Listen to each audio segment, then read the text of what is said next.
Olá, meu nome é Benito Salomão, eu sou economista e hoje nós vamos falar um pouquinho sobre imprimir ou não imprimir dinheiro durante essa crise do coronavírus.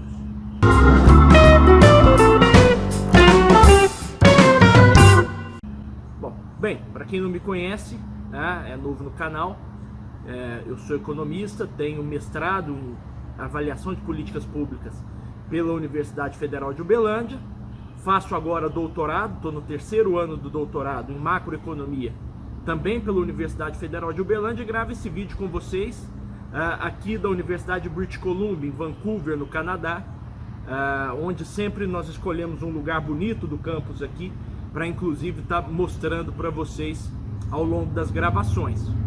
Mas o tema do vídeo é bastante simples, é bastante claro, e o que nós temos hoje no Brasil é uma crise sanitária que tende a se agravar e se tornar uma crise econômica, que aliás já começa a aparecer nos dados da economia brasileira. Então nós teremos uma retração do PIB muito aguda nesse ano de 2020, que será acompanhado pelo aumento inevitável do desemprego. E a pergunta que todos nós fazemos é o seguinte: como nós vamos lidar com uma crise dessa natureza, né? Bom, no campo da política sanitária eu não vou me atrever a falar, já existem aí muitas evidências de que a melhor medida para se lidar com ela são as medidas de distanciamento social, mas no campo da política econômica existem um conjunto de fatores que podem ser utilizados, e hoje nós vamos falar de um deles, né, que tem sido colocado às vezes aí na imprensa e as pessoas não têm dado a exata atenção a ele, né? A primeira pessoa que chegou a falar sobre imprimir dinheiro para lidar com a crise econômica foi o ex-ministro da Fazenda, Henrique Meirelles, né, e ex-presidente do Banco Central. Qual que era o argumento do Meirelles? Que durante períodos recessivos, a liquidez na economia baixa devido a um comportamento natural dos bancos e, portanto, seria necessário o Banco Central injetar liquidez nessa economia para impedir que, de alguma maneira, as empresas quebrem, né, o desemprego aumente muito, saia do controle, e a política macroeconômica não pode acompanhar tudo isso passivamente. E aí muitas pessoas têm criticado essa medida, dizendo que ela é inflacionária. Eu quero dizer que isso não é verdade, né? As pessoas que dizem que uma política de expansão monetária é inflacionária fazem isso olhando para a teoria quantitativa da moeda, que é aquela equação que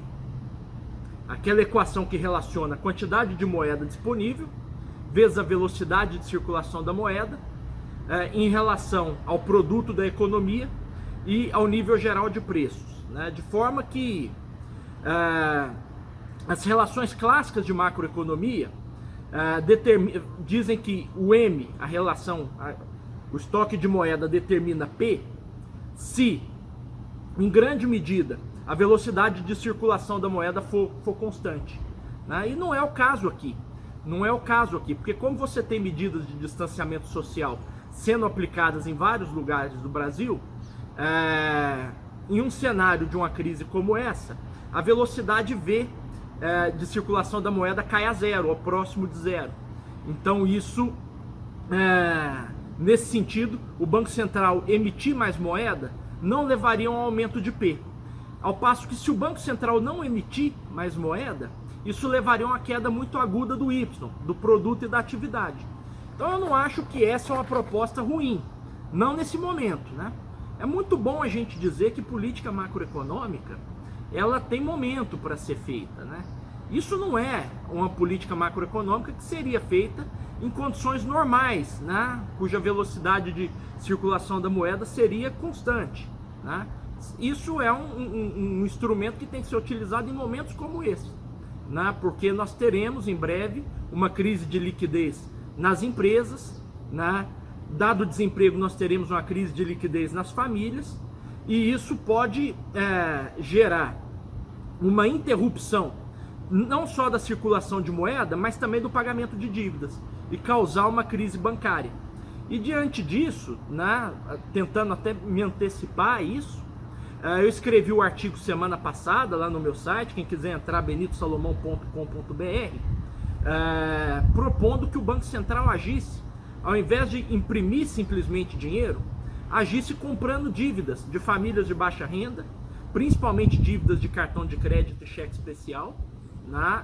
E agisse comprando dívidas de pessoas jurídicas, de micro, pequenas e médias empresas, né? Porque isso certamente seria mais barato do que salvar bancos num caso de uma crise de liquidez da nossa economia, e isso certamente seria um oxigênio para tentar, de certa forma, reanimar a economia brasileira sem o aporte de recursos do Tesouro, né? Uma forma não fiscal de tentar reanimar a economia brasileira, estimulando o gasto privado, né? Porque dado que o orçamento das famílias ele já está comprometido com dívidas, em grande medida aí, dívidas de alto custo, né? Dívidas com cartão de crédito, dívidas com cheque especial, se o Banco Central recompra essa dívida, e isso significa um alívio no orçamento dessas famílias imediatamente, que poderia ser direcionado imediatamente também ao consumo, né?